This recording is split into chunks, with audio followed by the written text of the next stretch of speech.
proceed to Congressman Tim Burchett of Tennessee. Thank you, Mr. Chairman. And I issue my disgust with what really is going on in Iran. Y'all believe that this administration's weak policies have allowed Iran to come closer to developing a nuclear bomb? And I'm sorry if you already answered these questions, but just act surprised and when I ask you these questions. So, anyone?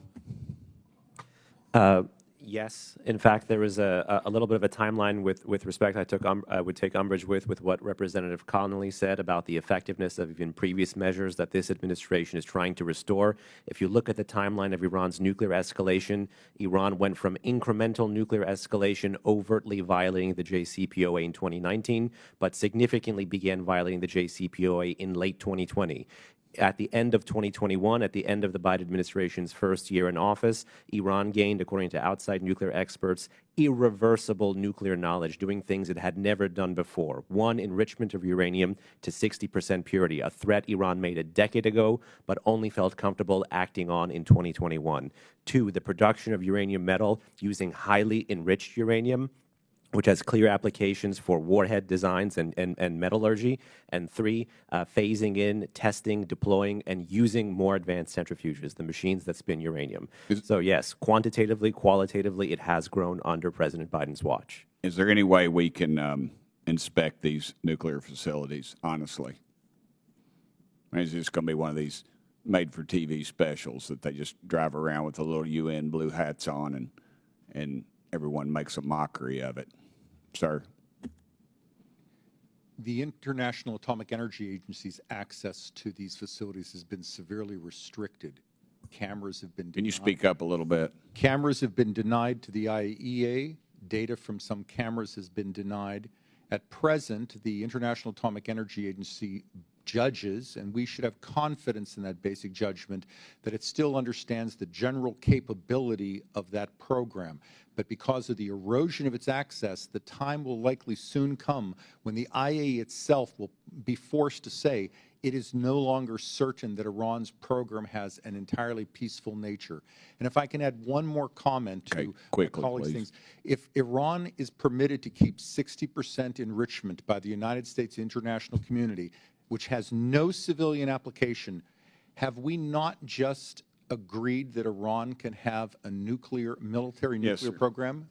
I agree with that. I also, I'm worried about the money, this so-called humanitarian aid, where it goes. I mean, are we going to trust somebody that we don't trust? Obviously, it's going to be used to oppress folks. Something else that needs to be, maybe it's been stated, but what's going to happen, the only way you're going to take this out once they get it is through a military strike. And what I fear is it's going to be Israel that does it, and then when they do it, the people surrounding them will then possibly launch an attack on them.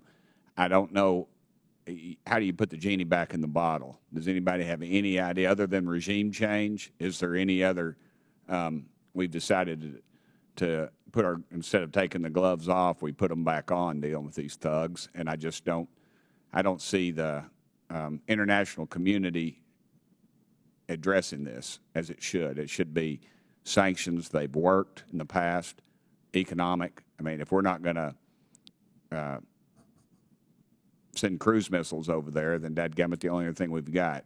Any thoughts on that? Any of y'all, ma'am?